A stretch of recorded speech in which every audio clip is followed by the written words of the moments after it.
தமிழ் தேசிய இனத்தின் ஒற்றை நம்பிக்கை, தமிழ் பேரினத்தின் இருளகற்ற வந்த பேரொளி எங்கள் தாய்ப்புலி செந்தமிழன் சீமான் உங்களோடு.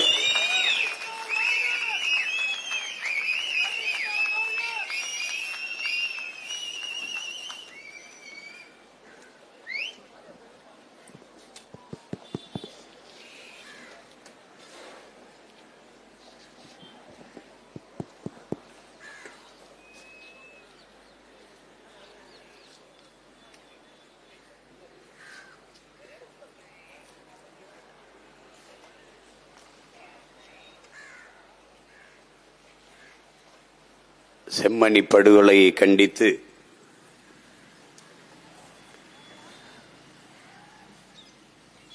நடந்து கொண்டிருக்கிற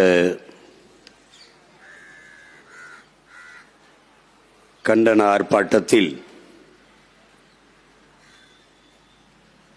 உணர்வு எழுச்சியோடு கூடியிருக்கிற எனது அன்பு உறவுகள் அனைவருக்கும் வணக்கம்.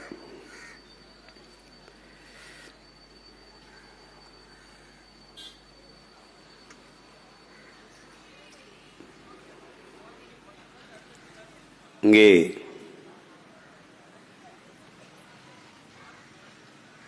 முன்பு பேசிய தம்பிகள் குறிப்பிட்டது போல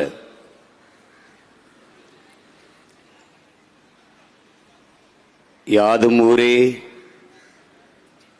யாவரும் கேளீர் என்று உலகம் தழுவி நேசித்து நின்ற இனத்தின் பிள்ளைகளை நேசிப்பதற்கு இன்று உலகில் யாருமே இல்லை என்பதுதான் வரலாற்றில் பெருந்துயரம். உலகு உலகு என்று வள்ளுவன், கம்பன், கபிலன், இளங்கோ எல்லோரும் உலகம் தழுவியே நேசித்து பாடினார்கள். புதியதோர் உலகம் செய்வோம், கெட்ட போரிடும் உலகத்தை வேரோடு சாய்ப்போம் என்று பாடிய புரட்சி பாவலின் பேரனும் பேத்திகளும் அதே போரால் கொல்லப்பட்டதுதான் பெருங்கொடுமை.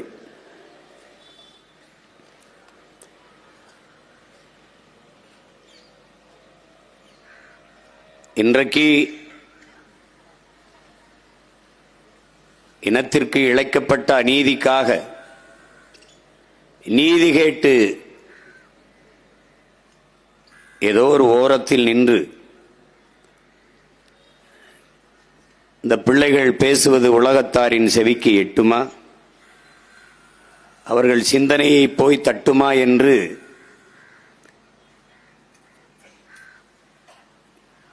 எல்லோரும் கேள்வி எழுப்புவார்கள், எழுப்புகிறார்கள். ஆனால் என் அன்பு உடன் பிறந்தார்களே, உலகெங்கிலும் புரட்சி என்பது இப்படித்தான் தொடங்கி இருக்கிறது. புரட்சிக்கான சிந்தனை என்பது ஒரு தனி மனித சிந்தனையிலிருந்து தான் தொடங்கி இருக்கிறது. வண்டி நிறைய குப்பையானாலும் வண்டி நிறைய நெருப்பை எடுத்துக்கொண்டு யாரும் போவதில்லை. ஒரு தீப்பெட்டி ஒரு தீக்குச்சி தான். இங்கே புரட்சி என்பது ஒவ்வொரு மனிதனின் காலடிக்கு கீழே காய்ந்த சருகுகளாக காத்து கிடக்கிறது ஒரு தீக்குச்சியின் உரசலுக்காக. இன்று ஏதோ ஒரு ஓரத்தில் நாம் பற்ற வைக்கிற இந்த தீ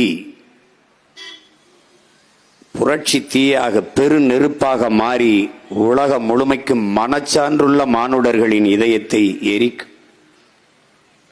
அது சுடும்.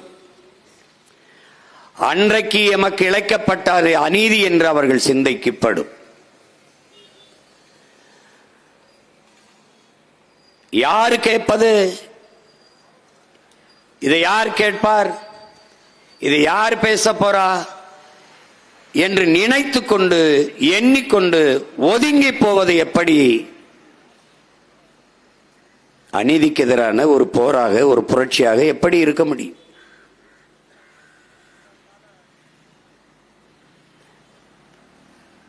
இன்றைக்கு அதிகாரமற்ற எளிய பிள்ளைகளாக நாம் இந்த வீதியில் நின்று பேசிக்கொண்டிருக்கிற இதே சிக்கலை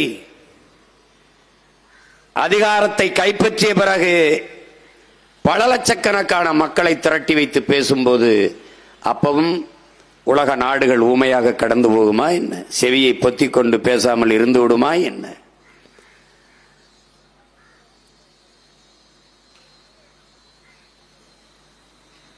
சின்ன விளக்கில் எரிகிற தீ வாய்க்கிட்ட இருந்து ஊதுகிற காற்றில் அணைந்து விடுகிறது. ஆனால் அதே நெருப்பு அடர்ந்த காற்றுக்குள் பற்றி எரிகிற போது எந்த காற்று ஊதி அணைத்ததோ அதே காற்று தான் ஊதி ஊதி பெருநெருப்பாக மாற்றுகிறது. நான் மட்டும் சாலையிலே நடந்தால் விபத்தாகிறது. நாம் எல்லோரும் சேர்ந்து நடந்தால் போக்குவரத்து நிறுத்தமாகிறது. இதுதான் புரட்சி. என் அன்பு உடன் பிறந்தார்களே, இதுதான் புரட்சி.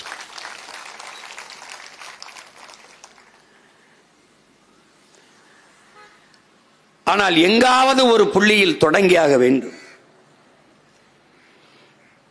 யாருமே பேசவில்லை என்றாலும் நாங்கள் பேசுவோம், எங்களுக்காக பேசுவோம், எங்கள் இனத்திற்காக பேசுவோம் என்ற எண்ணம்தான் இன்றைய கால தேவையாக தமிழினத்திற்கு இருக்கிறது.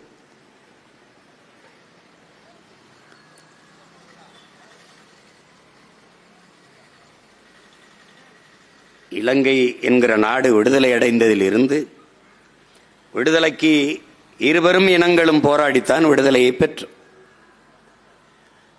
கெடுவாய்ப்பாக இந்திய பெருநிலத்தில் இந்தியை தாய்மொழியாக கொண்டவரிடத்திலே விடுதலை போனது போல அங்கே சிங்களரிடத்திலே விடுதலை ஒப்படைக்கப்பட்டு சகோதர இனம்தானே என்று பேரன்பிலும் பெருந்தன்மையிலும் நமது மக்கள் அவர்கள் அதிகாரத்திற்கு வந்த பிறகு தமிழ் மக்கள் தமிழ் மொழி இரண்டாந்தர மொழியாக, இரண்டாந்தர குடிமக்களாக தள்ளப்பட்டு ஆட்சி அதிகாரங்களில் நிராகரிக்கப்பட்டு இராணுவத்தில் கூட பங்கேற்க முடியாத ஒரு கட்டுப்பாடு விதிக்கப்பட்டு சிங்கள பௌத்தன்தான் நாட்டை ஆள முடியும் என்கிற சட்ட திருத்தம் கொண்டு வரப்பட்டு சொந்த நாட்டிலே அடிமைகளாக வாழ்கிற சூழல் உருவானது.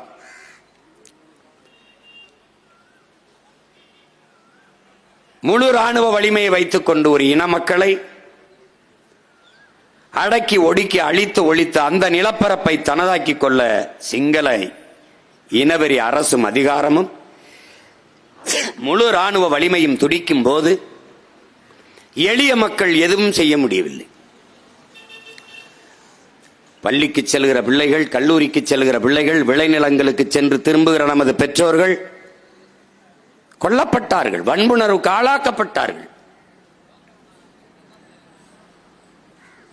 அப்படி கல்லூரிக்கு சென்று திரும்பிய மகள்தான் தங்கை கிருசாந்தி அவர்கள். மகளை காணவில்லையே என்று தாய் ராசம்மாள், தம்பி துரைமுருகன் கூட விளக்கி பேசினார். பதறி கதறுகிறாள். இளைய மகன் பிரணவ் அவரை அழைத்துக் கொண்டு குடும்ப நண்பர் ஒருவர் கிருபாமூர்த்தி அவரையும் அழைத்துக் கொண்டு செல்கிறார்கள், தேடுகிறார்கள். கடைசியாக அவனுடைய உந்துருளியில், அதாவது மிதிவண்டியில் சைக்கிளிலே இருந்த அந்த ஒரு உரை, ஹேண்ட்பாரில் இருந்த உரை, அது கீழே விழுகுது. இந்த இடத்தில் விழுந்து கிடக்குதே அந்த அவனுடைய சைக்கிளிலே இருந்த உரை. அப்ப இது இந்த இடத்திலே விசாரித்தால் தெரியும் என்று அங்கிருந்த ராணுவ முகாமில் விசாரிக்கும் போது எல்லோரும் தெரியவில்லை, எங்களுக்கு தெரியாது என்ற பதிலைத்தான் தருகிறார்.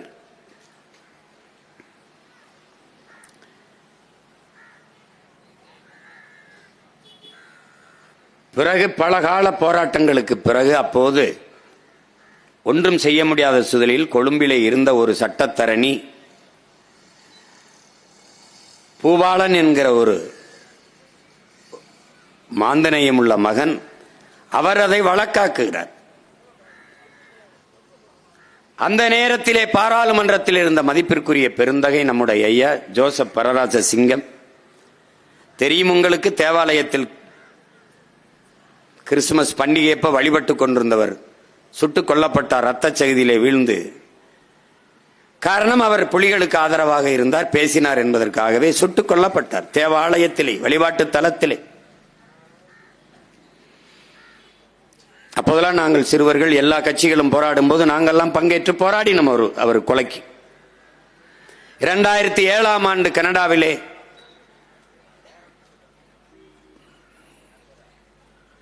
அங்கே போய் தலைவருடைய பிறந்த நாள் மாவீரர் தினத்துக்கு உரையாற்றி சென்ற நான், அப்போது இப்படி அரங்கிலே கூடியிருக்கிற மக்களுக்கு இடையே அழைத்து போக விடுவதில்லை தலைவர். பின்வழியே தான் ஏற்றி வர வேண்டும், பேசி பின்வழியே அழைத்து சென்று விட வேண்டும். ஏனால் பாதுகாப்பு இருக்காது என்று எனக்கு அனுமதிக்கவில்லை. நான் 7ஆம் ஆண்டு பேசிட்டு, தலைவருடைய பிறந்த நாளில் பேசிட்டு இறங்கும்போது, சில முக்கிய குடும்பங்களை, மாவீரர் குடும்பங்கள், சில முக்கியமான குடும்பங்களை நீங்கள் சந்திக்க வேண்டும் என்று தம்பிகள் கேட்டுக்கொண்டதிலே,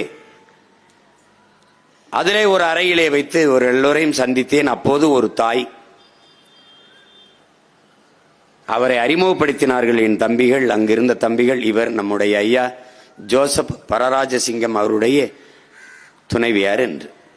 இந்த தாயின் இடத்தில் கேட்டது இன்றும் எனக்கு நினைவிலே இருக்கிறது.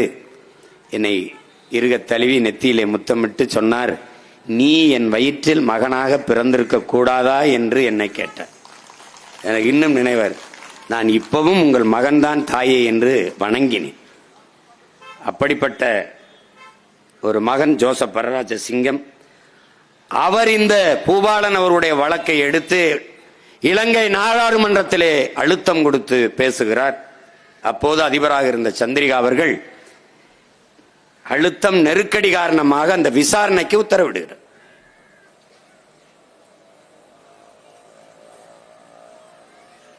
அந்த விசாரணையின் போதுதான் அங்கிருந்த ராணுவ தளபதிகள் ஒத்துக்கொள்கிறார்கள். ஆம், 11 பேர் சேர்ந்து தங்கை கிருசாந்தியை வன்புணர்வு செய்து கொலை செய்தது. இதெல்லாம் தம்பித்துறை தெளிவாக விளக்கி பேசினார். அப்போதுதான் அது படுகொலை செய்யப்பட்டு புதைக்கப்பட்டது தெரிய வந்தது. இதற்கு முன்பு நீங்கள், அதற்கும் நாம் பேசியிருக்கிறோம், போராடி இருக்கிறோம். 600க்கும் மேற்பட்ட எலும்புக்கூடுகள் தோண்டி எடுக்கப்பட்டது, பல நூற்றுக்கணக்கான எலும்புக்கூடுகள். அதை இலங்கை அப்போதைய ஆட்சியாளர்கள் சொன்னார்கள், இது 600 ஆண்டுகளுக்கு முன்பு புதைக்கப்பட்டது என்று. 600 ஆண்டுகளுக்கு முன்பு புதைக்கப்பட்ட ஒரு இடத்தில் ஒரு சிறுவன் பைக்கத்திலே பிஸ்கட், அந்த ரொட்டி சாப்பிட்ட அந்த உரை கிடந்து, அது இன்றைக்கு இலங்கையிலே சந்தைப்படுத்தி விற்கப்படுகிற ஒரு ரொட்டியினுடைய பிஸ்கட் உரையினுடைய ரொட்டி, இதனுடைய கவர் உரை. யாருமே அந்த கேள்வி எழுப்பவில்லை. அப்போதும் நாம் தான் ஆட்சியாளர்களுக்கும் சர்வதேச சமூகத்துக்கும் எழுப்பினோம்.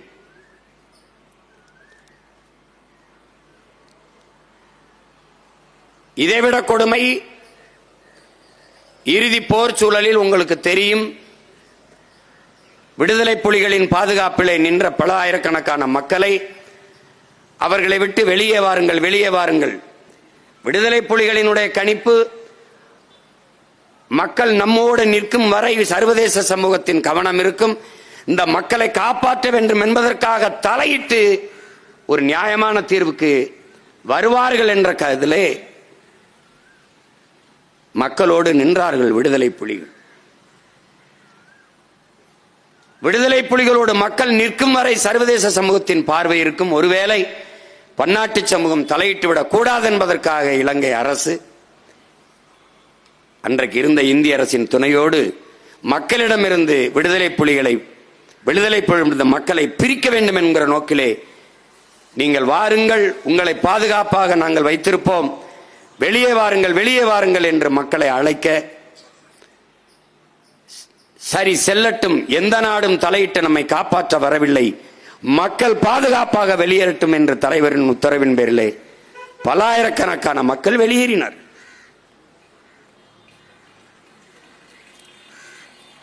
அப்படி போனவர்களில் நம்முடைய அண்ணன் பூலித்தேவனும் நடேசன் அவர்களும்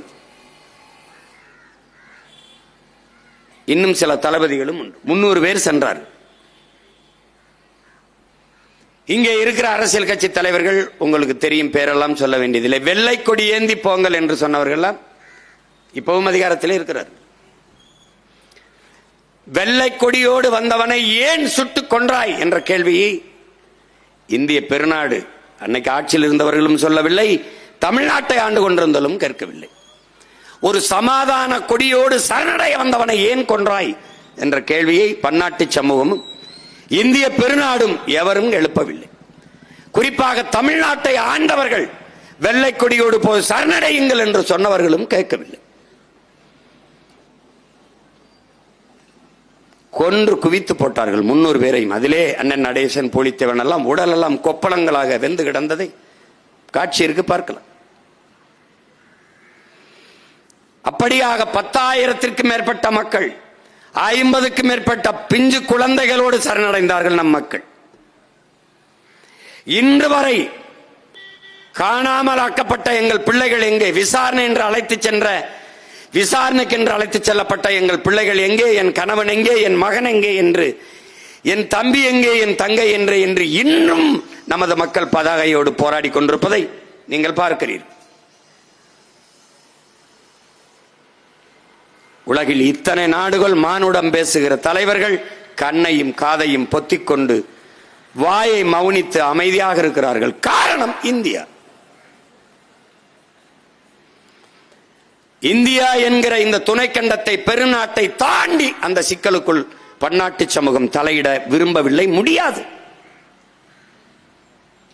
தலையிடாது. காரணம், இந்தியா மிகப்பெரிய ஒரு சந்தை, 150 கோடி மக்கள் தொகை கொண்ட பெரிய வெரி பிக் மார்க்கெட்.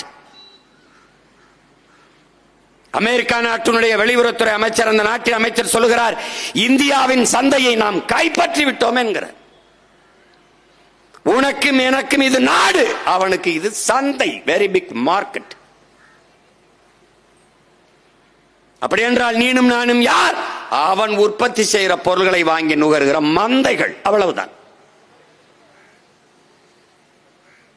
அதே அமைச்சர் சொல்லுகிறார், ரஷ்யாவுடன் நீங்கள் வர்த்தக ஒப்பந்தம் செய்யக்கூடாது என்கிறார்.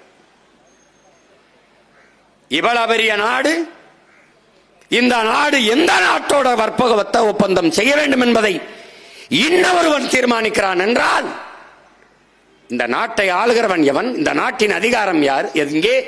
என்னுடைய வெளிவார கொள்கை, வர்த்தக கொள்கை, பாதுகாப்பு கொள்கையை யார் தீர்மானிப்பது? ரஷ்யாவோடு நீ ஒப்பந்தம் போடாதே என்று சொல்கிறார்.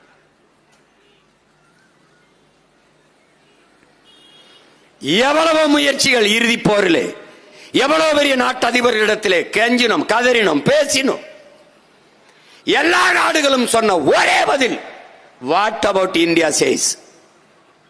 இந்தியா என்ன சொல்லுது? இதான் இங்க இருக்கிற சிக்கல். தெற்காசியாவிலே மிகப்பெரிய துணைக்கண்டம் இந்தியா.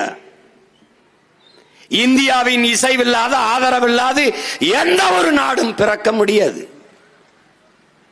இந்தியா இசைவு தந்தது பங்களாதேஷ், இந்தியா ஏற்றுக்கொண்டது தெற்கு சூடான்.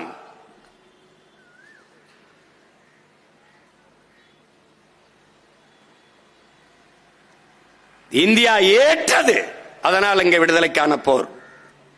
இந்தியா எதிர்த்தது, அதனால் அழிப்பதற்கான போர் தான் நடந்தது. எந்த ஆயுதத்தை கொடுத்து விடுதலைக்காக போராட அனுமதிச்சதோ இந்தியா,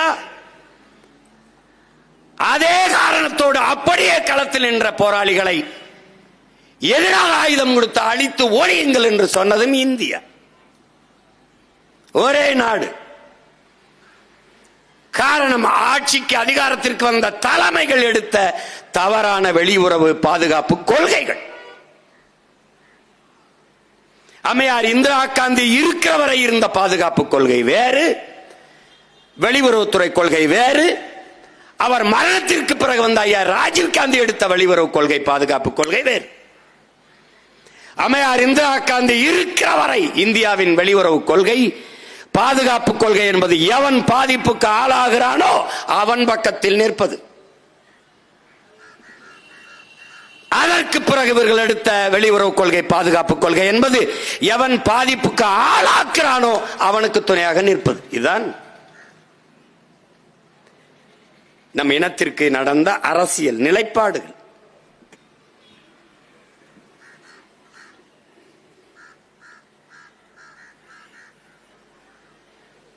இதிலே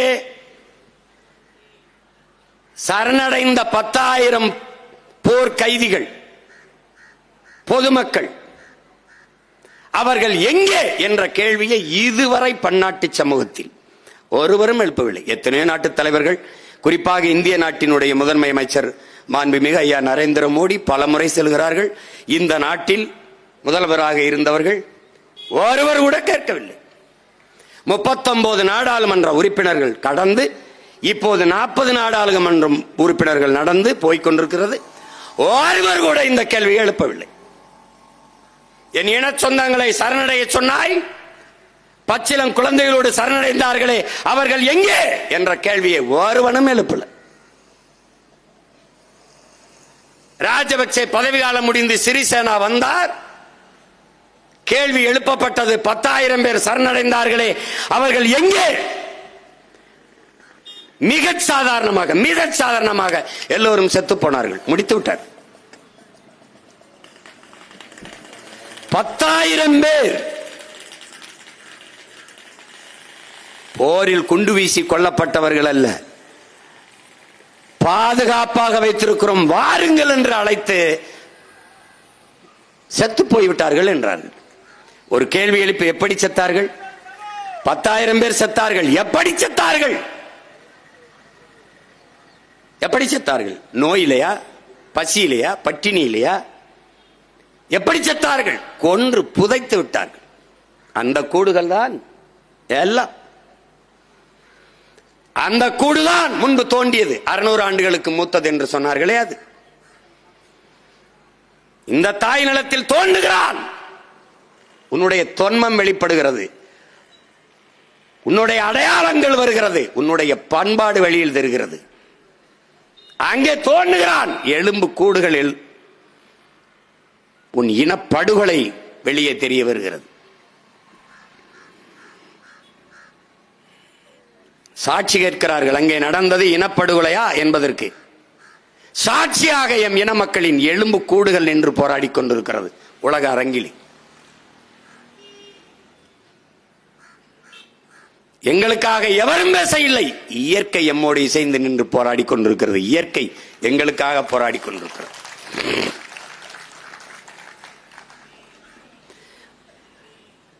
மானமிக்க தமிழ் பிள்ளைகள், மான தமிழச்சி பார்லை பால் குடித்த பிள்ளைகள், இன உணர்வும் மானவுணர்வும் கொண்ட தமிழ் பிள்ளைகள் கிளர்ந்து எழுந்து வருகிறோம்.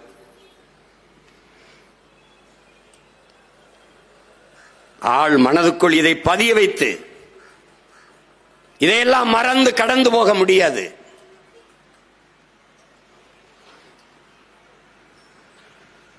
நம்ம என்ன சொல்வார்கள்?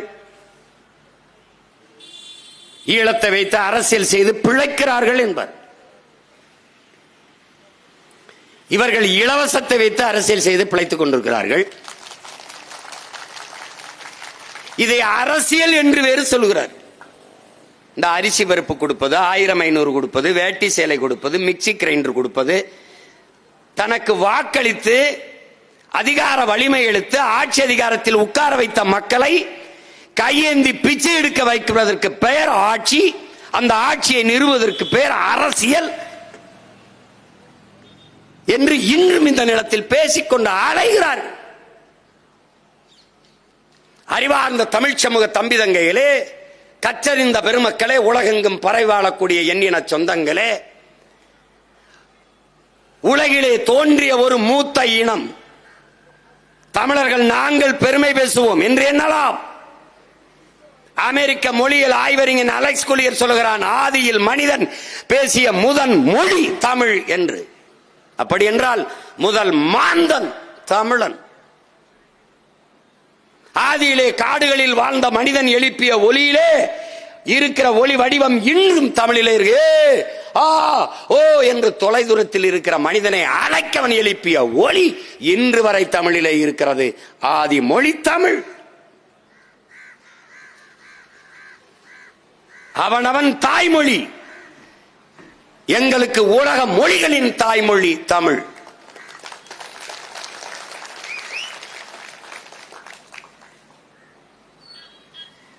(2200 ஆண்டுக்கு முன்பு கழிவறை கட்டி வாழ்ந்த மனிதன், தொழிற்சாலை கட்டி வாழ்ந்த மகன், தமிழ் மகன்.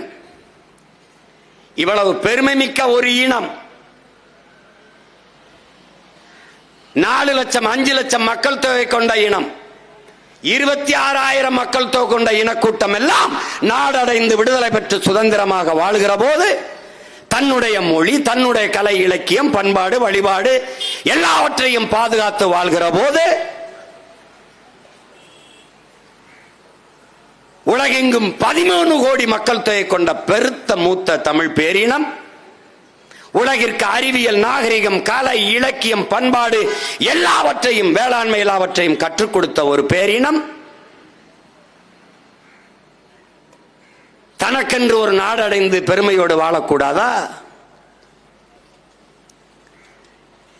வாழக்கூடாதா? கேரளாவிலே புகழ்பெற்ற கவிஞர் ஆற்றூர் ரவிவர்மா சொல்லுகிறார், உலகிலேயே ஆகச் சிறந்த இலக்கியங்களை தங்கள் தாய்மொழியிலே படிக்கிற வாய்ப்பை கிரேக்கர்களும் சீனர்களும் அதைவிடவும் இந்தியாவில் தமிழர்களும் பெற்றிருக்கிறார்கள் என்று. எங்கள் மொழி எவ்வளவு தொன்மையானது என்பதற்கு சான்று 1000 லட்சக்கணக்கான சான்றுகளை எம்மால் எடுத்து பகர முடியும். அந்த மொழியின் பிள்ளைகள், அந்த இனத்தின் பிள்ளைகள் எமக்கென்று ஒரு நாடடைந்து சுதந்திரமாக எமது மொழி, கலை, இலக்கியம், பண்பாடு, தொன்று தொட்ட வேளாண்மை, வழிபாடு எல்லாவற்றையும் காத்து வாழக்கூடாதா? இந்த ஏக்கத்திலும் துடிப்பிலும் தான் எமக்கான விடுதலை கனவு பிறந்தது. அதில் தான் எமது விடுதலை போராட்டம் வந்தது.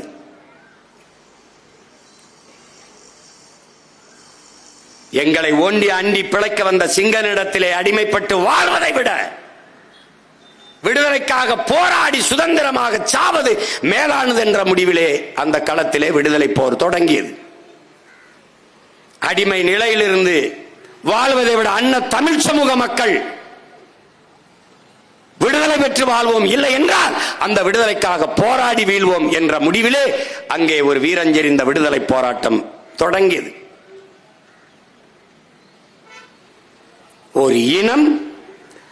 ஒரு இனம் தன் மொழி காத்து, தன் இனம் காத்து, தன் நிலம் காத்து, வளம் காத்து, தன் கலை, இலக்கிய, பண்பாட்டை காத்து, தன் வழிபாட்டை காத்து, இவற்றையெல்லாம் பாதுகாத்து தனக்கென்று ஒரு நாடை அடைந்து வாழ்வதற்கான அரசியலை விட வேற ஏதாவது அரசியல் இருக்க முடியுமா என்பதை அறிவார்ந்த தமிழ் சமூக தம்பி தங்கைகள் சிந்தித்து பாருங்கள். எது அரசியல்? ஒரு இனம் தனது விடுதலைக்காக போராடுவதை விட அரசியல் உண்டா? பறிக்கப்பட்ட உரிமையை போராடி பெறுவதற்கு போராடுவதை விட அரசியல் உண்டா? அடிமை நிலையில் இருந்து உரிமை பெற்று மீள்வதற்கு, வாழ்வதற்கு போராடுவதை விட ஒரு ஆகச் சிறந்த அரசியல் உண்டா? எது அரசியல்? கண் முன்னே என் இனம் கொன்றொழிக்கப்படுகிறது அநீதியாக. அதை தடுக்க, காக்க போராடுவது, அதை விட அரசியல் வேற ஏதாவது உண்டா? கொன்றொழிக்கப்பட்ட எனது மக்களுக்கான நீதியை கேட்டு போராடுவதை விட புனிதமான ஆகச் சிறந்த அரசியல் ஒன்று இந்த உலகத்தில் உண்டா? எது அரசியல்?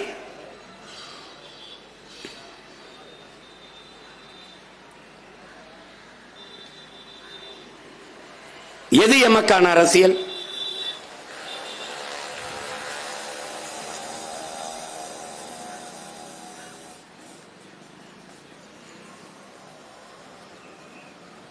சொல்லி சொல்லி ஒரு குற்ற உணர்வை தள்ளி ஈழத்தை பேசுவார்கள், ஈழத்தையே பேசுவார்கள்.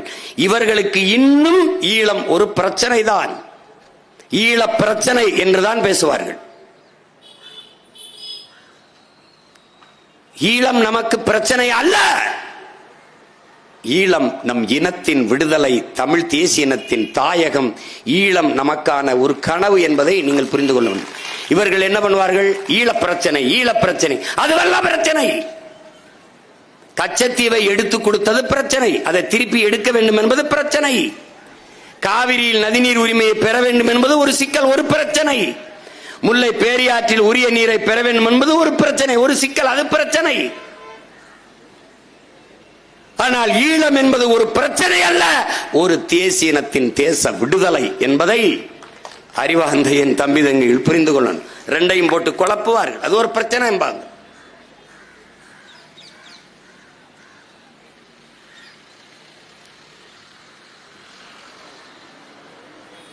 இன்னைக்கு பன்னாட்டு சமூகம் செம்மணி படுகொலைக்காக பேசாமல் போகலாம். ஆனால் தமிழ் தேசிய மக்களுக்கு என்று ஒரு வலிமையான அதிகாரம் வருகிற போது இந்த ஆவணங்களை நாங்கள் எடுத்துக்கொண்டு ஒவ்வொரு நாட்டு கதவையும், ஒவ்வொரு நாட்டு தலைவர்களையும் தட்டுவோம். ஒவ்வொரு நாட்டு தலைவர்களின் வீட்டு கதவையும் தட்டுவோம். எம் இனத்திற்கு இழைக்கப்பட்ட அநீதியை பாருங்கள், சான்று இதோ. அது இனப்படுகொலை, அது போர் குற்றம் அல்ல, அந்த போரே குற்றம். எந்த நாட்டில் சொந்த நாட்டு மக்களின் மீது ராணுவ தாக்குதல் நடத்தி அளிக்கப்பட்டிருக்கிறது? ஒரு நாட்டுக்கும் இன்னொரு நாட்டுக்கும் கூட நடக்கும் போது போரிலே பயன்படுத்தக்கூடாத ஆயுதங்களை எல்லாம் வைத்து எங்களை அழித்தது எப்படி? சொந்த நாட்டு மக்களின் மீது வான்வெளி தாக்குதல் எந்த நாட்டிலே நடத்தப்பட்டிருக்கிறது இலங்கையை தவிர? எந்த நாட்டில்? இதை எப்படி பன்னாட்டு சமூகம் அனுமதித்தீர்கள்? இந்திய பெருநாடு 8 கோடி மக்களை, இந்த நிலப்பரப்பெங்கும் 8 கோடி மக்களை தன்னகைத்து வைத்திருக்கிற பெருந்தேசம் எப்படி பேசாமல் இருந்தது? அந்த நாட்டை பேச வைக்காமல் இந்த ஆட்சியாளர்கள் என்ன பண்ணி கொண்டிருந்தார்கள்?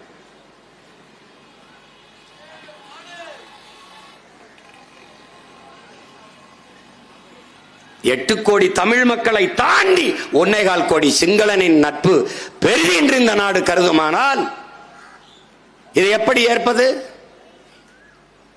இந்த நாடு நாடாவதற்கு முன்பு இருந்தே நிலைத்து வாழக்கூடிய பூர்வீகுடி மக்கள், இந்த நாட்டுக்கு சொந்தமான மக்கள், இந்த நிலப்பரப்பு முழுதும் என்னது என்கிறார் அண்ணல் அம்பேத்கர்.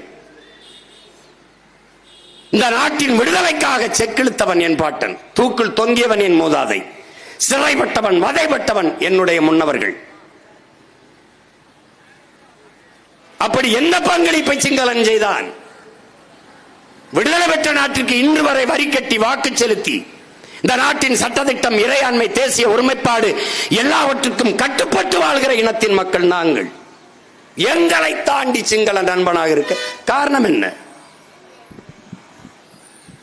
எதன் பொருட்டு என் இனச்சாவை சகித்துக் கொண்டீர்கள்?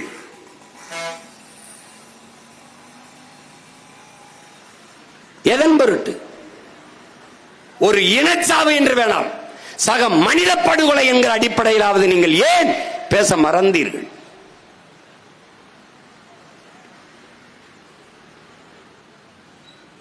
இப்போது இதை தோண்டி எடுக்கிற போது, சாட்சியங்கள் வெளிப்படுகிற போது இலங்கையின் தலைவர்கள் என்ன சொல்கிறார்கள்?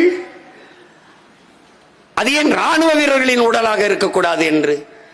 இந்த சிறுவன் எந்த ராணுவத்தில் இணைந்தான்? அந்த தாய் கைக்குழந்தையோடு எந்த ராணுவத்தில் பணியாற்றினார்? எந்த ராணுவத்தில்? எந்த ராணுவ வீரன் பால் புட்டி வைத்திருந்தான்? எந்த ராணுவ வீரன் பைக்கூடோடு இருந்தான்? இதை ஏன் எந்த ஒரு தலைவனும் கேள்வி எழுப்புவதில்லை?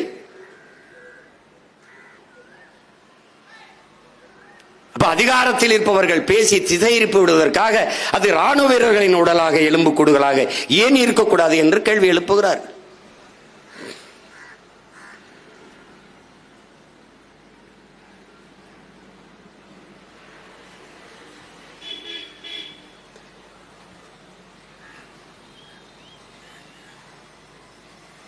இப்படித்தான் உலக நாடுகள் எங்கும் போராடி போராடி விடுதலை பெற்றிருக்கிறார்.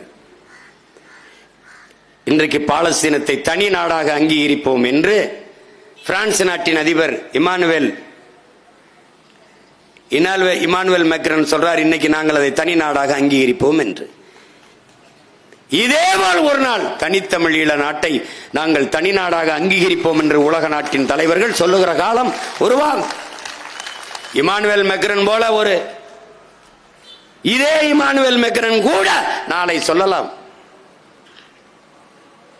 தமிழ் தேசிய இன மக்கள் எழுச்சியுற்று ஒன்றிணையும் போது உலகெங்கும் 140-150 நாடுகளில் நிறைந்து வாழ்கிறோம். நாங்கள் ஒரே குடையின் கீழ் ஒரு தாயின் பிள்ளைகள், தமிழ் தாயின் பிள்ளைகள் என்று ஒரே கொடியின் கீழ் ஒன்று திரள்கிற காலம் விரைவில் உருவாகும். அது உருவாகி விடக்கூடாது என்பதற்காகத்தான் நீ என் கடவுச்சீட்டை முடக்கினாய். ஆனால் எழுதி வைத்துக்கொள், இன்னும் 4-5 ஆண்டுகளில் ஒட்டுமொத்த தமிழ் பேரினத்தையும் ஒரே அரசியல் குடையின் கீழ் கட்டி எழுப்பல நீ பார்த்தேரு.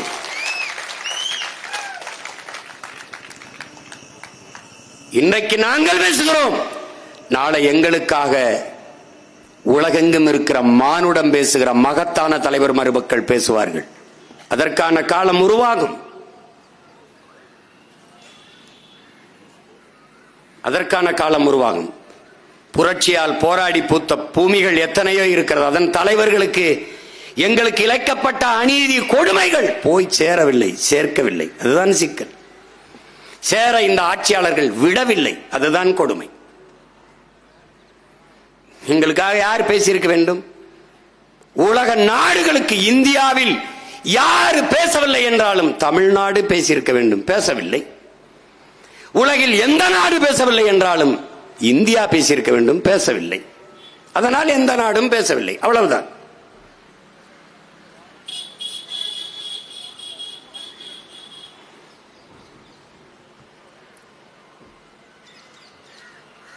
இதையெல்லாம் ஒரு பிரச்சனையா என்று பேசுவார்கள் நம்மிடத்தில். இதுதான்டா எங்களுக்கு பிரச்சனையே. கண் முன்னே என் இனம் அழித்து ஒழிக்கப்பட்டதை, கொன்றொழிக்கப்பட்டதை, என் தாய் தந்தை, என் அக்கால் தங்கை, எங்கள் பிஞ்சுகள் கொன்றொழிக்கப்பட்டதை கடந்து போய் என்னதான்டா அரசியல் இருக்குது, ஆட்சி அதிகாரம் இருக்கு? எதுக்குத்தான் அந்த அதிகாரம்?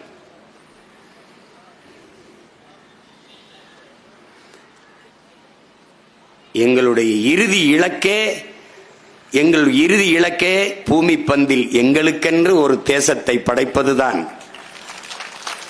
அதற்கான பயணம்தான் இது. தமிழ் தேச மக்களுக்கென்று, தமிழ் தேசிய மக்களுக்கென்று ஒரு அதிகாரத்தை படைப்பது, அந்த அதிகாரத்தை கொண்டு அவர்களுக்கென்று தேசம் படைப்பது, இதுதான் எங்கள் கனவு.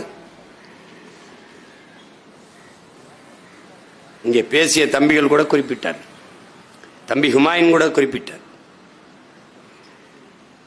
இது நமக்கான நாடு அல்ல, நம்மை பற்றி இது கவலைப்படாது என்பதற்கு பல உதாரணங்களை, காரணங்களை சொல்ல முடியும்.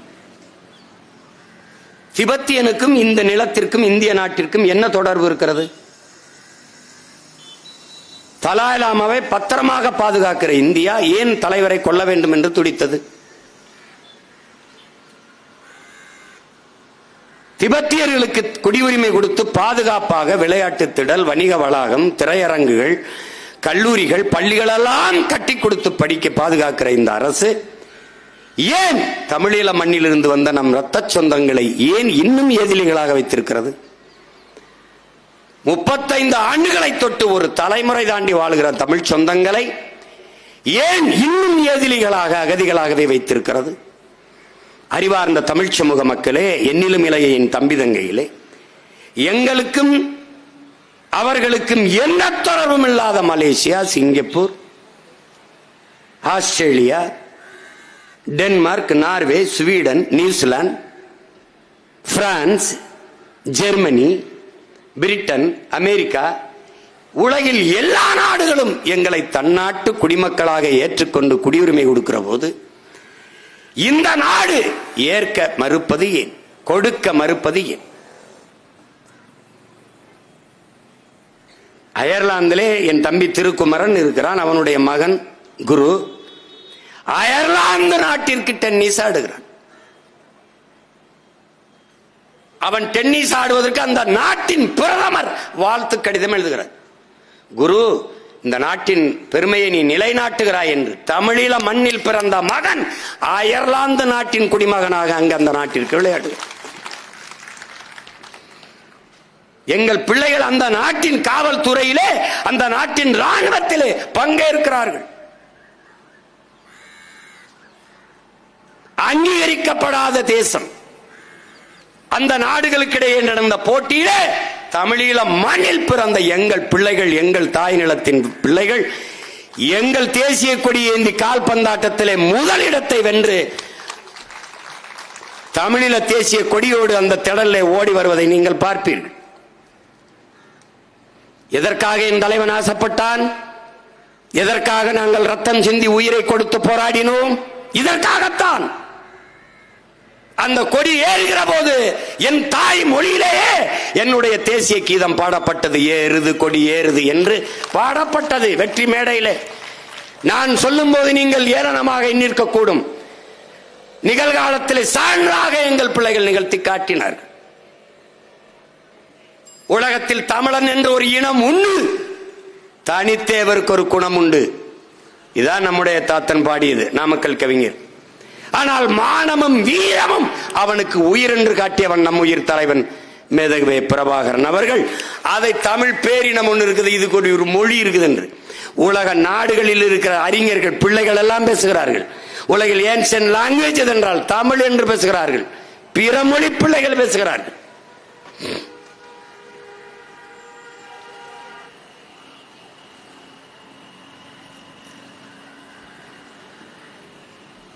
இது காரணம் எல்லாம் நாம் பெரிதாக தேடி அலைய வேண்டியது இல்லை.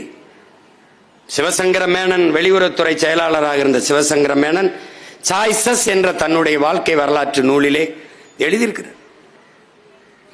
இறுதிக்கட்ட போரிலே போரை நிப்பாட்டி பிரபாகரன், பொட்டம்மான் போன்ற தலைவர்களை பாதுகாத்து ஒரு அரசியல் தீர்வை கொண்டு வர வேண்டும் என்று அமெரிக்கா விரும்பியது.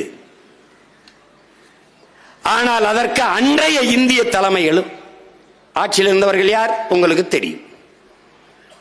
குறிப்பாக தமிழ்நாட்டு தலைவர்களும் அதை விரும்பவில்லை. அவர் எழுதியிருக்கார். ஏன் தமிழ்நாட்டு தலைவர்கள் விரும்பவில்லை? எத்தனை தலைவர்கள்? ஒன்னு அம்மையார் ஜெயலலிதா, இன்னொன்னு ஐயா கருணாநிதி. இவர் ஆட்சியில் இருந்தார், அவர் எதிர்க்கட்சியா இருந்தார். விரும்பவில்லை. காரணம், பிரபாகரன் அங்கு இருப்பு கொள்வது இவர்களின் எதிர்கால அரசியலுக்கு ஆபத்தாக இருக்கும் என்று எண்ணினார்கள். அதனால் அந்த போரை விரைவில் ஒரு முடிவுக்கு கொண்டு வர வேண்டும் என்று எண்ணினார்கள். அவன் என்ன சொல்றான்? கோத்தபாய ராஜபக்சே, கோத்தபாயம் ராஜபக்சே என்ன சொல்றான்? என்ன சொல்றான்? இந்தியா விரும்பிய போரையே நாங்கள் செய்தோம். அதானே? எந்த பதவிக்காக, எந்த பிரபாகரன் அங்கு இருப்பு கொள்வது இவர்களின் எதிர்கால அரசியலுக்கு இடையூறாக இருக்கும் என்று எண்ணினார்களோ, அங்கே அந்த பிரபாகரன் என்ற பெருவீரன் இல்லாதிருக்கலாம். இந்த நிலத்திலே அவன் மகன், அவன் உடன் பிறந்தார்கள் இருக்கிற வரை இந்த நிலத்திலே உன் அரசியலுக்கு நீ இன்னைக்கு ஆடலாம். 26க்கு பிறகு ஆட்டம் எப்படி எங்க ஆட்டம் ஆரம்பிக்குது நீ பாரு. 26க்கு பிறகு என்ன காரணத்திற்காக அந்த இடத்திலே என் தலைவன் இருப்பு கூடாது என்று கருதினீர்களோ, ஒரு நெருப்பை அணைத்து உலகெங்கும் பல கோடிக்கணக்கான நெருப்பை நீ பற்ற வைத்து விட்டாய். நீ நினைக்கிற நெருப்ப குப்பையை போட்டு மூடிடலாம்னு.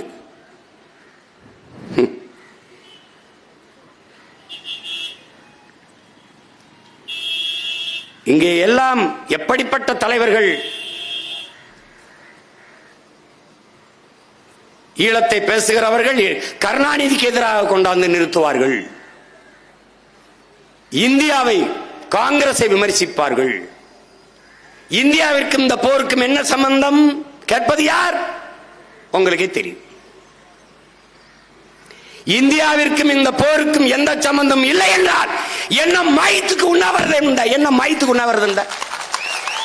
எதுக்காக உண்ணாவிரதம் உண்டா? எதற்காக? யாரிடத்திலே முறையிட்டு போரை நிப்பாட்ட உண்ணாவிரதம்? இந்தியாவுக்கு எதுக்கும் சம்பந்தம் இல்லையே. உண்ணாவிரத்தை முடித்து போகும்போது போர் நின்று விட்டது. யார் சொன்னது? பிரணாப் முகர்ஜி. அப்ப பிரணாப் முகர்ஜி சொன்னா போர் நிக்குது. அப்ப எப்படி சொன்னீங்க? உண்ணாவிரதம் எதற்காக இருந்தீர்கள்? சாகும் வரை உண்ணாவிரதம். யாரிடத்திலே கோரிக்கை வைத்து? கருணாநிதிக்கும் போருக்கும் சம்பந்தம் இல்ல, இந்தியாவுக்கும் போருக்கும் சம்பந்தம் இல்ல. அப்ப என்ன பொழுதுபோகலைன்னு உண்ணாவிரதம் இருந்தீங்களா? எதுக்கு உண்ணாவிரதம் இருந்தீங்க? காங்கிரஸை வேரோடும் வேரடி மண்ணாடும் ஒழிப்போம், இனி ஒட்டுமில்லை உறவும் இல்லை என்று பேசியது யார்? இப்ப ஒட்டிக்கொண்டு உரசிக்கொண்டு நிற்பது யார்? யார்? ஈழத்தை பேசிங்கன்னா எல்லாவற்றையும் கருணாநிதிக்கு எதிராக கொண்டாந்து நிறுத்துவார்கள். எப்படின்னா எப்படி? மழை விட்டாலும் தூவானம் விடாது என்று சொன்னது யார்? பிரணாப் முகர்ஜி சொல்லிவிட்டார் போர் நின்று விட்டது என்றால் அப்ப பிரணாப் முகர்ஜி சொன்னால் போர் நிக்குது. பிரணாப் முகர்ஜிக்கும் போருக்கு என்ன சம்பந்தம்? இந்தியாவுக்கும் போருக்குமே சம்பந்தம் இல்லைன்னா பிரணாப் முகர்ஜி பேச்ச ஏன் கேட்கணும்? இல்ல என்ன கொடுமை இருந்தது பாரு. போர் நின்றுச்சுன்னு உண்ணாவிரதம் முடிஞ்சு வந்த பதுங்கு குளிக்கல பங்கருக்குள்ள இருந்த 200-300 பேர் வெளியேறிட்டான். ஏன் நடந்தது? என் தமிழ் மீது, என் தாய் மீது, என் தலைவன் மீது சத்தியமா நடந்தது. போர் நின்றுச்சுங்கிறார் பங்கருக்குள்ள இருந்தவன் பதுங்குழியில இருந்து வெளியில வந்துட்டான். 200 பேர் 300 பேர் மொத்தமா குண்டை போட்டு கொண்டு விட்டான். இதான் நடந்துச்சு. பச்சை படுகொலை பண்ண படுபாதகர்கள் இவர்கள். அவருக்கு எதிராக திருப்பி விடுவார்கள். இதைவிட கொடுமை. ஈழத்தை பேசிங்க என்ன போது? ஈழத்தமிழர்களுக்கு ஓட்டா இருக்குது. அப்ப இதுக்கு முன்னாடி பேசினீர்கள், அப்போது ஈழத்தமிழர்களுக்கு ஓட்டா இருந்தது. ஏன் பேசுனீங்க? ஏன்? அங்க என் தலைவன் இருந்தான். அந்த விடுதலை போராட்டம் எழுச்சியா இருந்தது. அப்போது அதை பேச வேண்டிய தேவை இந்த நிலத்தில் உங்களுக்கு இருந்தது. இப்போ ஈழத்தமிழனுக்கு ஓட்டா இருக்குது. எங்களுக்கு வேண்டியது ஈழத்தமிழன் ஓட்டல்ல, அவனுக்கு ஓட்டு இல்ல, அது எங்கள் உரிமை. அந்த தாயக விடுதலை என்பது ஈழத்தில் வாழ்ந்த தமிழனுக்கான விடுதலை அல்ல, உலகெங்கும் பரவி வாழக்கூடிய 13 கோடி தமிழ் தேசிய மக்களின் தேச விடுதலை. அது தெரியாதா உங்களுக்கு? ஈழம் எங்களுக்கு வாக்கா, ஈழம் எங்களுக்கு ஓட்டா, எங்கள் உரிமை.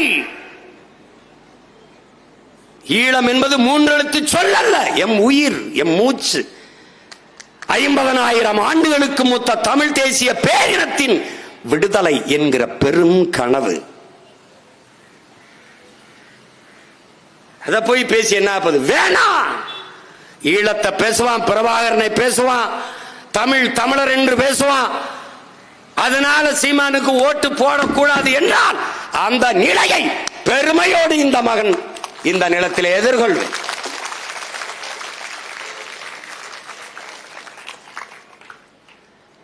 எதுக்கு தான் அரசியலுக்கு வந்து வெற்றி அடைய போறேன்? இப்ப வெற்றி அடைஞ்சு என்ன செய்ய போறேன்? அதிகாரத்தில் உட்கார்ந்தவன அடுத்த அடி அங்கதான்டா பாய்வேன், அங்கதான் போவேன். நான் ஒரு சின்ன விளையாட்டுக்கு ஏதோ பேச்சுப்பா விளையாட்டுக்கு போயிட்டுப்பான்னு. டே இன்னைக்கும் சொல்றேன்டா, நான் வந்து முதலமைச்சர் நாற்காலியில் உட்கார்ந்தவன என் மீனவனை தொட்டா சொல்றா பாக்குறேன், கைவினர் சொல்றா பாக்குறான். பார்க்க சொல்லு. எப்படிங்க வெல்லுவாரு? 8.22 வச்சு எப்படி வருவாருன்னு 3 விழுக்காடு வச்ச அனுரா அந்த திசநாயக்க இருக்கான்ல, அவரு 3 விழுக்காடு ஓட்டு வச்சிருந்தவர் அதிபராகும் போது 8.22 வச்சு 22 8.22 வச்சிருக்கேன். நான் முதலமைச்சர் ஆக முடியாதா? இந்தியாவை யாரும் ஆள்றதுலயே 36,50,000 பேர் தேடி இருக்கான். இந்தியாவுக்கு நானா பிரதமர், அது மோடி ராகுலுக்கும் சண்டை. 8வது பெட்டியில வச்ச என் சின்னத்தை தேடி இருக்கான். இப்ப நீ எப்படி குட்டிக்கரணை அடிச்சாலும் முதல் பெட்டியில தான் நீ வைக்கணும்.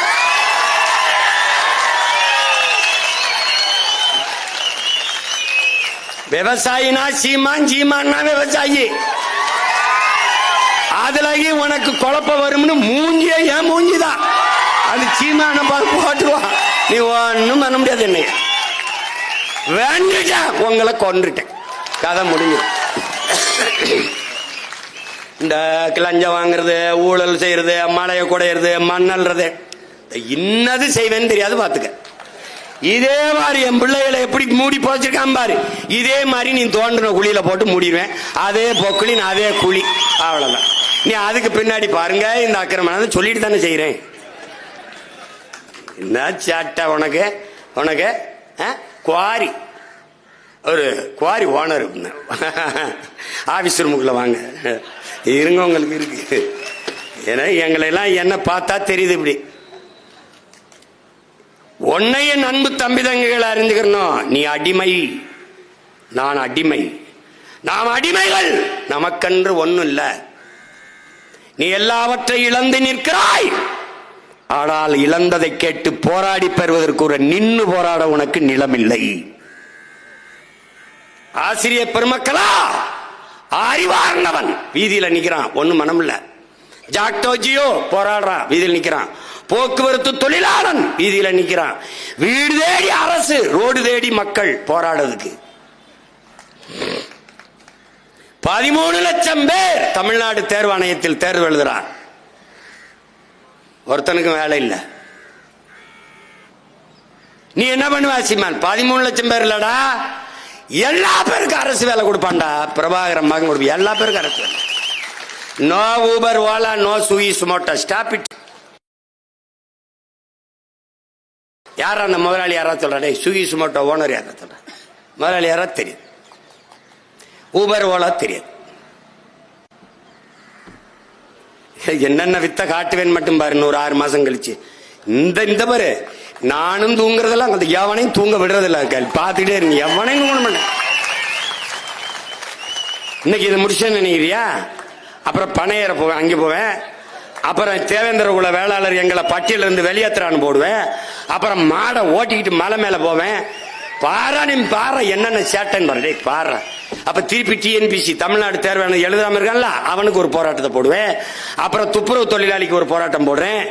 எனக்கு தூக்கம் வரல, உங்களையும் தூங்க விடுறதா இல்ல, விடுறதா இல்ல. நான் கண்ண முன்னா வரும் இந்த படம், கண்ண முன்னா கதறல் வரும். கண்ண மூடி தனியா இருந்தால் ராணுவ முகாமுக்குள்ளே என் தம்பி பாலச்சந்திரன் எங்கள் அன்பு மகன் வெறுமேலோட அப்படி பொறுப்படி ஏக்கமா எங்களை பார்த்தது ஞாபகம் வரும். நீ இப்படித்தான் கற்பனை செய்யணும். நீ நல்ல தன்மானமிக்க தமிழ் மகன், தமிழச்சி பிள்ளை, மார்ல பால் குடிச்ச பிள்ளைகள் இப்படிதான் யோசிக்கணும். நம்ம தங்கையை வன்புணர்வு செய்தார்கள், அது செய்தி அல்ல. 11 பேர் மாறி மாறி வன்புணர்வு செய்யும் போது நம் தங்கை எப்படி யோசிப்பால்? இத்தனை கோடிமான தமிழ் மக்கள் என் உடன் பிறந்தார்கள், என் அண்ணன் தம்பிகள், என் சித்தப்பன் பெரியப்பன்மார்கள், என் தாத்தா பாட்டிமார்கள், மானத்திற்காக உயிரை விட்ட இனக்கூட்டமே இப்படி சிங்கள நாய்கள் என் மானத்தை கெடுக்கிறார்களே, தடுக்க ஒருவரும் இல்லையா என்று எண்ணிருப்பாளா? இல்லை. அந்த நேரத்தில் அவள் என்ன ஓட்டம், அவள் மன ஓட்டம், அவள் சிந்தனை எப்படி இருந்திருக்கும் என்பதை எண்ணி பார்த்தால் நீ தூங்கிட்டினா அதுக்கப்புறம் பேசுற. தம்பி பாலச்சந்திரன் அந்த ரொட்டியை வாயில வச்சு தூரத்தில் ஏக்கத்தோடு பார்க்கிறானே, எத்தனை கோடி சொந்தம் அவனுக்கு. பிரபாகரன் என்ற பெருந்தலைவன் தனக்கு வீடு கட்ட போராடினானா, தான் பிறந்த இனத்திற்கு நாடு கட்ட போராடினானா என்பதை அறிவார்ந்த தமிழ் சமூக தம்பி தங்கைகள் சிந்தியுங்கள். அவன் நினைத்திருந்தால் எந்த நாட்டோடும் சமரசம் செஞ்ச அதிபனாகி சொகுசாக வாழ்ந்திருக்கலாம். இப்ப நாம நினைச்சிருந்தால் வாழ முடியுமா? முடியாதா? 2 விழுக்காடு, அரை விழுக்காடு, காவலுக்காடு வச்சிருக்கவனுக்கு அத்தனை சீட்டு இத்தனை கோடிங்கும் போது 8.22 விழுக்காடு வச்சிருக்கவனுக்கு என்ன எம்பிட்டு பேசியிருப்பான்? எம்பிட்டு பேசியிருப்பான் சொல்லு பாப்போம். 10 பேர் உள்ள போகலாம். நீங்க உள்ள போய் போனவன் என்ன பண்ணான்னு கேட்டா பதில் இல்லை. போனவன் என்ன பண்ண? மேசையை தட்டான். அதை எங்க வீட்டு மாட்டு சாணியை தண்டாலும் 2 ராட்டியாவது ஆயிருக்கும். என்ன பண்ண, என்ன பண்ணினார்கள்?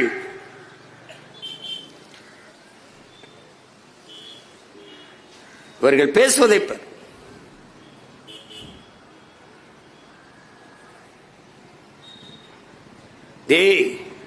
நமக்கு துரோகி யாரு எதிரி யாருன்னு தெரியும்.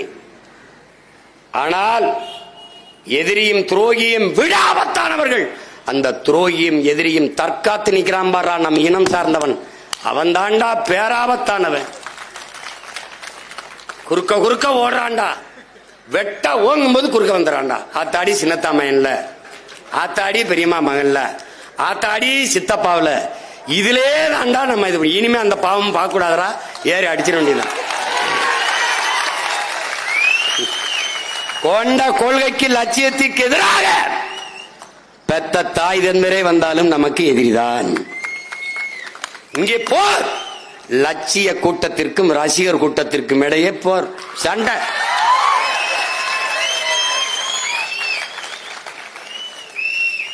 தமிழ் தேசியனத்தின் உரிமை விடுதலை என்ற புனித கனவை, உயர்ந்த லட்சியத்தை கொண்டிருக்கிற சித்தாந்தமா சினிமாவா? இதாண்டா சண்டை.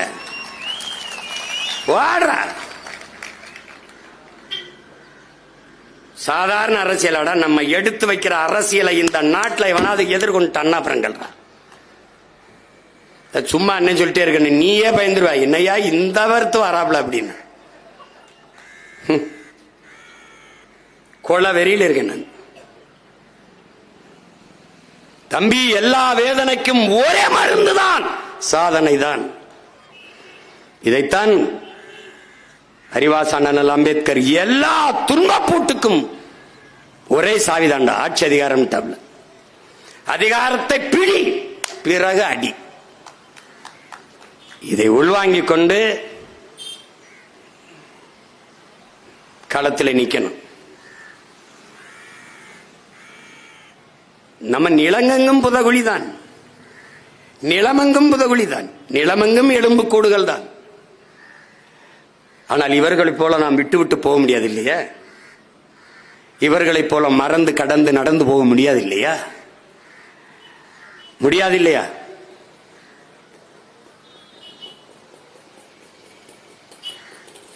இறைமகன் இயேசு சொல்றார், ஏன் ஸ்டாலினை போய் ஏன் பார்த்த? நான் என்ன செய்யணுங்கிறது எல்லாரையும் எனக்கு எழுதி விடுறான். ஆஹா, பல்லு 8 மணிக்கு விளக்கணும், விளக்கூடாது. ஆஹா, அந்த சட்டை போடாத, இந்த சட்டை போடு. ஏன் நீ வெள்ளை சட்டையை போடுற? இது எல்லாம் என்னடா கடன் வாங்கி மூளைங்கிறது எனக்கு இருக்குது. எனக்கு இவன் கடன் வாங்கி வேலை செய்யறவனுக்கு நான் ஸ்ட்ராட்டஜிஸ்ட் வச்சுட்டு வேலை செய்யறான்லடா. நான் எனக்கு இருக்கிற சிந்தனைக்கே வேலை செய்ய ஆள் இல்லை, கூட்டம் இல்லை. அவரை ஏன் பார்த்தானு தேவ வாசகம் இறை செய்தி இருக்குது. விருந்தில் நல்விருந்தில் நீ பங்கேற்கலைனாலும் துயரத்தில் பங்கேறுங்குது. ஒருத்தர் துன்பத்தில் போய் பங்கேற்றுங்குது. இது ஏன்? துயரத்தில் பங்கேற்கும் போது இதேபோல் துயரம், இதேபோல் துயரத்தை, இதேபோல் துயரம் நமக்கும் நடக்கும், இதேபோல் துயரத்தை நாமும் கடக்க வேண்டும் என்பதை அது படிப்பிக்குங்கிறார் இறைமகன் இயேசு. உனக்கு புரியுதுன்னு நினைக்கிறேன். அதனால அரசியல் நிலைப்பாடு, அரசியல் கோட்பாடு வேறு, கருத்து முரண் வேறு, மானுட வெறுப்பு வேறு, மானுட பற்று வேறு. ரெண்டையும் போட்டு குழப்பிக்க கூடாது, ரெண்டையும் போட்டு குழப்பிக்க கூடாது. எல்லா கட்சியிலையும் நமக்கு சொந்தக்காரர் இருக்கான், எல்லா கட்சியிலையும் நமக்கு ஆதரிக்கிறவன் இருக்கான். 36 லட்சம் பேர்ல திமுக இருக்கிற அமைச்சர் பெருமக்களின் பேரனும் பேத்தியிலும் போட்டதற்கு, அதிமுக இருக்கிற மாவட்ட செயலாளர் பேரனும் பேத்தியும் போட்டதற்கு, பிஜேபியில் இருக்கிறவன் போட்டது இருக்குது, காங்கிரஸ் கட்சிக்காரங்க வீட்டில் இருக்கிற பேரனும் பேத்தியும் போட்டது இருக்கு. 36 லட்சம் 26ல 1,20,00,000 26 லட்சம் ஆகிறதுக்கு ரொம்ப நாள் ஆகாது. அதனால இதெல்லாம் எதுக்கு இந்த போராட்டம்லாம்? வெறி, வன்மம், அதை ஏத்திக்கணும். சோறு வருதா படக்கணும். இந்த படத்தை ஒரு தடவை பாரு, பாரா எலும்பு கூடையும் இறுக பற்றி இருக்கிற அந்த பிஞ்ச பாரா. தாயை பற்றி, தாய் மொழி தமிழை பற்றி தாயின் மாரோட அணைஞ்சு கிடக்கிறான்டா ஒரு பச்சை பிள்ளை. அப்படி தாய் மண்ணையும் தாய் மொழியும் தமிழ் பேரினத்தையும் பற்றி நில்லுங்கள். ஒவ்வொருவரும் நாம் பற்றி நிற்க வழியே கிடையாது. நீ ஒண்ணு கவனிச்சுக்க, எல்லா சாதிக்கும் தலைவர் இருக்கான், எல்லா மதத்துக்கும் தலைவர் இருக்கான். ஆனால் அவன் சாதிச்சது என்னன்னு மட்டும் சொல். ஆனால் நீ பிறந்த பெருமை மிக்க தமிழன் என்கிற இனத்திற்கும் உன் மொழிக்கும் தலைவன் இருக்கானா? இல்ல. யார் இருக்கா? நம்மை விட்டால் எவருக்கும் நாதி கிடையாது. கோனாருக்கு தலைவர், தேவருக்கு தலைவர், நாடாருக்கு தலைவர். நாடாரை அடித்தால் கோனாருக்கு கண்ணீர் வராது, கோனாரை அடித்தால் தேவருக்கு வராது. தேவரை அடித்தால் தேவேந்திரர் அழமாட்டார். ஆனால் அதில் யாரை அடித்தாலும் தமிழ் பிள்ளைகள் நாங்கள் அழுவோம். இந்துவை அடித்தால் இஸ்லாமியர் கண்கலங்க மாட்டார், இஸ்லாமியர் அடித்தால் இந்து வருத்தப்பட மாட்டார். ஏனால் அடிப்பவரே அவராதான் இருப்பார். இதில் யார் முதுகில் அடிபட்டாலும் முதலில் வெடித்து துடித்து தடுக்க போராடி கலங்கி நிற்பவர்கள் பிரபாகரனின் பிள்ளைகள் தான் என்பதை தமிழ் சமூக தம்பிதங்கையில் புரிந்து கொள்ளும். இது வெறும் அற்ப அரசியல், ஓட்டுக்காக நிற்கிற அரசியல் இல்லது, மாபெரும் அரசியல் புரட்சி. அதனால்தான் இது மாற்றத்திற்கான எளிய மக்களின் புரட்சி என்ற முழக்கத்தை முன்வைத்தோம். செம்மணி படுகொலை என்பது அங்கே நிகழ்ந்த படுகொலையில் ஒரு துளி. லட்சக்கணக்கான மக்கள் கொன்று புதைக்கப்பட்டிருக்கிறார்கள். 10,000 பேரை செத்து போனார்கள் என்று ஒரே சொல்லில் முடித்து விட்டான். கேட்க நாதி கிடையாது. இந்த நிலையில் பன்னாட்டு சமூகம் நமக்கான நீதி விசாரணை, தடையின்றி நீதி விசாரணை வரணும். அது எப்போது வருமென்றால், தமிழ் தேசிய இனத்திற்கென்று ஒரு அரசு, தமிழ்நாடு அரசு, தமிழர் அரசா வரணும். தமிழ் இனத்தில் பிறப்பனெல்லாம் தமிழன் இல்லை என் உடன் பிறந்தானே. ஒரே நிலம், பச்சையாகத்தான் இரண்டும் வளர்கிறது. நிலம் ஒன்று, நிறம் ஒன்று, ஆனால் இது நெல், இது புல். விளங்குதுன்னு நினைக்கிறேன், உனக்கு புரியுதுன்னு நினைக்கிறேன். நம் இனத்தில் பிறந்திருப்பான், ஆனால் அவன் இனத்துக்காரன் இல்லை. அதை நல்லா கவனிச்சுக்கணும். எவன் புல்லு எவன் நெல்லுன்னு தெரியாம நம்ம ஓடிட்டு இருக்கோம். துரோகி எங்கடா இருக்கான்? இங்கதான்டா இருக்கான், பக்கத்துல உட்காந்துருக்கான். எதிரி எப்பவும் தூரம் இருக்கான், துரோகி எப்பவும் பக்கத்தில் இருக்கான். தலைவன் என்ன சொல்றான்? இன்றைய துரோகி நேற்றைய நண்பன், நாளைய துரோகி இன்றைய நண்பன். எங்க இருக்கான்? பக்கத்தில் இருக்கான். எதிரி எப்பவும் உன் பலத்தை குறிவைப்பான், துரோகி எப்பவும் உன் பலகீனத்தையே குறிவைப்பான். சீமானு தெரியாதா? அவரோட நாங்க இருந்தோம், அப்படி ஒன்னா படுத்தோம், ஒன்னா தூங்கணும், நக்குனம்னு வச்சுட்டு இருப்பான். இங்க இருந்துச்சு எதிரி கவனமா இருப்பான். என்ன செய்வான்னு தெரியலையே, ஐயோ என்ன பண்ற? ஐஎஸ் என்ன ரிப்போர்ட் சொல்லுது சார், வீடு வீடுக்கு போக சொல்றாரு சார். அப்ப நீனும் போயா? அதான நடந்துட்டு இருக்குது, அதான் நடந்துட்டு இருக்குது. அறிவார்ந்த தமிழ் சமூகத்தின் பிள்ளைகள், இன உணர்வும் மான உணர்வும் கொண்ட பிள்ளைகள் இந்த தருணத்தை, இந்த வரலாற்று வாய்ப்பை என் தம்பி மருத்துவர் கார்த்தி சொன்னது மாதிரி, இது வரலாறு நமக்கு கையளித்திருக்கிற ஒரு அரிய வாய்ப்பு. இதை விட்டுறாதீங்க. விட்டீங்கன்னா கஷ்டம். தமிழ் என்ற ஒரு மொழி இருந்தது, தமிழர் என்ற ஒரு இனம் இருந்தது. அது பெருமைகளோடு வாழ்ந்து சிறந்த ஒரு மூத்த இனம். இந்த எந்த அடையாளமும் உனக்கு இருக்காது. இந்த கீழடி வச்சுட்டு என்ன விளையாட்டு காட்டுறான்? அது தமிழர் நாகரிகம்னு அங்கீகரிக்க மாட்டானா ஒருத்தர்? இது என்ன கொடுமை வேறு? நான்லாம் வந்தேன்னா அது ஆப்பிரிக்க நாகரிகம் சொல்லிட்டு போயிடுவேன். போடாது ஆப்பிரிக்க நாகரிகம்டா, எப்படி இருக்கு பாரு. இப்ப வர்றாப்புல, நாளைக்கு வர்றாப்புல நம்ம ஐயா, நம்ம பாட்ட ராஜேந்திர சோழனை, அவன் கட்டுன நாகநாதர் கோயில செங்கல் செங்கலா பேத்து வச்சு விட்டாங்க. ஒரு கோயில் கட்டி வச்சிருந்தாரு நாகநாதருக்கு, செங்கல் செங்கலா பேத்து வச்சுட்டாங்க. யுனெஸ்கோ நிறுவனம் சொல்லுது, தொன்ம அடையாளங்களை, பழமையான அடையாளங்களை பாதுகாப்பதில் இவர்களுக்கு எந்த அக்கறையும் இல்லை, இந்தியர்களுக்கு தமிழர்களுக்கு என்று. நம்ம பாட்டம் கட்டின கோயில் செங்கல்களாக பிரிச்சு அடுக்கப்பட்டிருக்கு. நாளைக்கு வந்து என்ன பேசுவார்? 1000வது ஆண்டுல இந்து எம்பரர், இந்து பேரரசன் ராஜராஜ சோழன், ராஜேந்திரன்லாம். அவன் காலத்துல இந்த நாடு ஏது, இந்தியான்னு ஒரு நாடு ஏது, இப்படி ஒரு சொல்லு ஏது, மதம் ஏது? அவன் சொல்லும் போதே முருகன் தமிழ் கடவுள். அப்ப சிவன், பெருமாள், திருமால் என்ன கடவுள்? ஏன் அந்த கேள்வி எழல? முருகன் தமிழ் கடவுள். சிவன் யார்?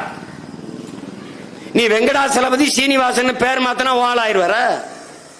திருமால் யார்? முதல்ல சொல்லு, யாரோட இறை? சிவனை நீ ருத்ரன் என்று மாத்தினால் சிவன் வாழாயிருவானா? சிவன் யார்? யார்? யாரோட இறை? பதில் அது ஒரு ஏமாந்த ஒரு கூட்டம், பழைய காலத்துல கூட்டம். இழந்த எங்கள் பண்பாட்டை, நிலத்தை, வளத்தை போராடி மீட்பதற்குத்தான் இந்த நிலத்திலே மானத்தமிழ் பிள்ளைகள் இன உணர்வும் மான உணர்வும் கொண்டு இந்த மண்ணிலே கிளர்ந்து நிற்கிறோம். சும்மா போறது வரலாம் தன்மையப்படுத்திக்கிட்டு நீ வேணா பாரு, நாளைக்கு சொல்றாரா இல்லையா ராஜேந்திர சோழன் அவர் சொல்லுவார். அவ்வளவு போற்றுதற்குரிய பெருமகன் அவர் என்றால் இந்திய கப்பற்படைக்கு வந்து ராஜேந்திர சோழன் படைன்னு வச்சுட்டு போகலாமே. ஏன்னா இந்த நாட்டில் முதலா கப்பல் படை வச்சிருந்தவன் அவன்தான். நான் கூட சொன்னேன், பிரணாப் முகர்ஜி வந்து குடியரசுத் தலைவராக இருக்கும்போது இந்த நாட்டுக்கு ஒரு கப்பலுக்கு அர்ஜுனான்னு பெயர் வச்சு நாட்டுக்கு அர்ப்பணிக்கிறேன்னாரு. நான் ஒருத்தன் தான் கேட்டேன், நீ அந்த கப்பலுக்கு அரசேந்திரன் பெயர் வச்சிருக்கணும். அவர் வில்லம்பு வச்சு சண்டை செஞ்சாரு அர்ஜுனன். அப்படி பார்த்தா நீ ஏவுகணை வெடிகணைக்கு நீ வந்து அர்ஜுனன் கூட பெயர் வச்சிருக்கலாம். அவரே சொல்றார் அந்த நிகழ்ச்சி, இந்திய கப்பல் படையின் முன்னோடி அரசேந்திர சோழன் என்று பிரணாப் முகர்ஜி பேசுனது இருக்கு. அப்படின்னா என்ன பண்ணிருக்கணும்? நீ அரசேந்திர சோழன் தானே பேர் வச்சிருக்கணும்.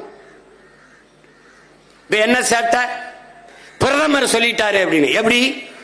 செஞ்சியில் இருக்க நம்ம கோட்டைய ஆனந்த கோன் மகன், கிருஷ்ண கோன் மகன், கோனேரி கோன் அவனுடைய வாரிசுகள் 300 ஆண்டுகள் அந்த கோட்டையை தலைமையிடமா வைத்து ஆண்டிருக்கான்.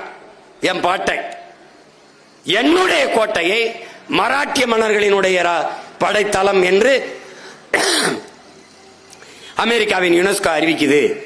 அத பிரதமர் சொல்லிட்டாரு அப்படின்னு. பிரதமர் சொல்லிட்டா எப்படி இருக்கு?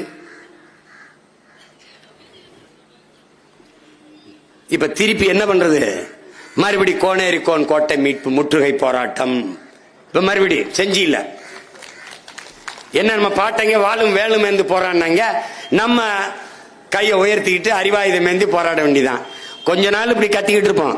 அதிகாரத்துக்கு வந்தா பெரிய வளைவு, கோனேரி கோன் கோட்டை. எப்படி போடுவேன்? கோனேரி கோன் கோட்டை. 2 துணை காவல் நிலையம் இங்க. எவன் வந்தாலும் தூக்கி அடிச்சு உள்ள போடு. எவனாவது மராட்டியன் கிராட்டியன் வந்தானா, மான தமிழ் மண்ணில் மராட்டியன் கோட்டைங்க என்ன போடு கிழிக்குதுங்க. சான்று ஆவணம் கல்வெட்டு அங்க இருக்குது. ஆனந்த கோன் மகன், கோனேரி கோன் மகன், கிருஷ்ண கோன் மகன் கோனேரி கோன் ஆண்டதுன்னு கல்வெட்டு இருக்குது. ஒட்டக்குத்தர் பா இருக்குது. செம்பியன் கோன், காடவர் கோன் இவெல்லாம் ஆண்டிருக்காண்டான்னு இருக்குது, பாட்டு இருக்குது. நீ திடீர்னு சொல்லிட்டு போயிட்டீனா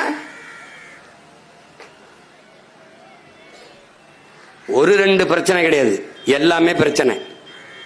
அதனால என் உடன் பிறந்தார்கள், உங்களுக்கு கண்ணுக்கு தெரிய வேண்டியது ஒன்னே ஒண்ணுதான். மற்றவர்களுக்கு தேர்தல், நமக்கு போர். இது அரசியல் களம் அல்ல, தேர்தல் களம் அல்ல, போர்க்களம். அறிவாயுதம் ஏந்தி உயர்ந்த லட்சியத்தை கொண்டு களத்தில் நிற்கிற புரட்சிகர இது போர். ஒன்னே ஒண்ணுதான், வென்ற வெற்றி ஒன்றை தவிர நமக்கு எந்த விடிவும் கிடையாது. வெறி கொண்டு பாயுங்க, போட்டி போடுங்க. நாட்டை வெல்லணும். இல்ல உன் தொகுதியை வெல்லணும்.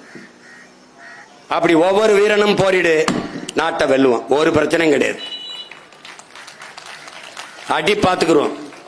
பாரா, நம்ம நிறுத்துற வேட்பாளர் மாதிரி இந்திய நிலத்தில் எவனாவது வேட்பாளர் நிறுத்தி போரிடுறானான்னு பாரு. நம்பிக்கையோட நில்ற. எல்லாவற்றுக்கும் துன்ப துயரங்களுக்கெல்லாம் ஒரே விடிவுதான் நம்முடைய வெற்றி தான்.